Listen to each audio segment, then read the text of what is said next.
Please keep the love and the energy going for your next comedian, Mr. Marc Kennedy. Give it up for him. Thank you all. Give yourself a round of applause for sticking around this long. Didn't take my meds this morning, so just the raw me. A lot of you look more concerned. That was a joke, I swear. Now, I'm from Cincinnati. The last time I got to travel up 75, there was a big Amber Alert out on the highway. Put out something that said, missing child alert, license plate number, Pepsi 1. Which means about one thing and one thing only. The makers of Pepsi are doing some awfully unusual things for free advertising. That is apparently everything up until murder, still totally on the table. I don't know how much it costs for a primetime television commercial, but apparently it costs a lot less to bail your intern out on a false kidnapping charge. That's just statewide, it's getting around. So now, before I got here, like a lot of many modern men, I spent some quality bonding time deleting my Google Chrome browser history.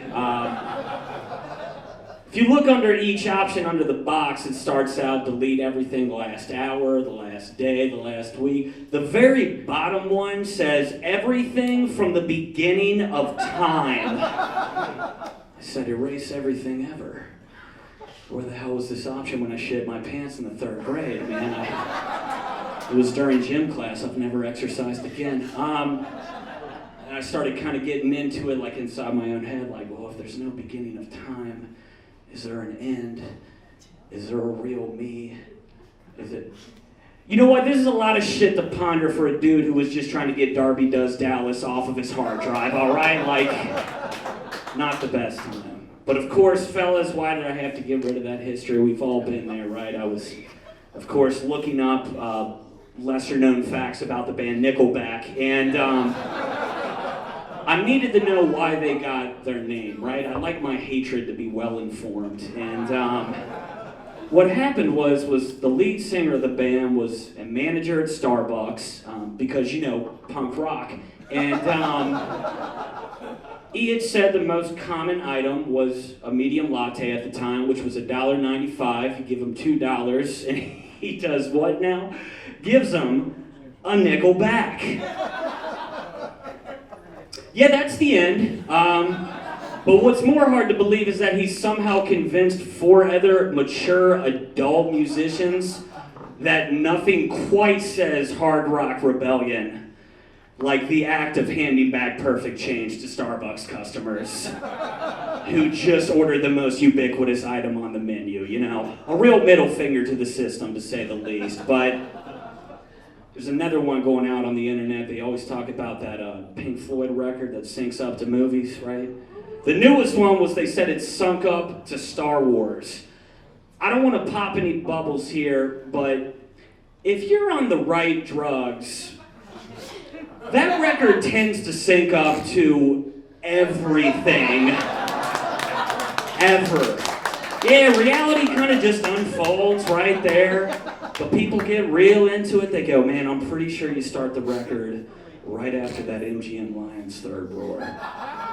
I'm pretty sure you start it right when Dorothy strikes out at Toto. I'm pretty sure if you're watching The Wizard of Oz on mute while Dark Side of the Moon plays 3 times through and you're still sober enough to know what the fuck is going on, you missed the point of listening to Pink Floyd in the first place. So that's just me. Since the new year, I've been trying to get a new job. Got a job as a driver at Jimmy John's recently, but as a comic, I guess you could say I'm working on my delivery. Lord, do I have clinical depression and suicidal thoughts. So I thought my job was pretty bad. One of my buddies let me know his was much worse by the interview process alone. He tried to get a job at Speedway, the gas station, and they started out the interview with, tell us about some of your weaknesses. Weaknesses, well, for starters, I'm willing to work at Speedway. Kind of felt like that's what brought me here in the first place. But of course, I had some buddies over recently over the holidays. We were having a video game tournament. Y'all remember the arcade game Rampage? Get to be big giant monsters knocking down shit. Level 17 of Rampage is mission: destroy Gary, Indiana. I'm not sure if you all are familiar with the town of Gary, but I can assure you one thing. Its destruction had very little to do with the game Rampage. I believe racism, poverty, gentrification, and the selling of U.S. steel were racking up the high score that round. And bear in mind, this is level 17, the challenge course. If you want a real challenge, how about reconstruct the city of Gary, Indiana for a bonus high score, huh? Thanks a lot, y'all. You take care of yourself. My name's Marc Kennedy. Up next, we got a very funny man by the name of Martel Lee. Give it up.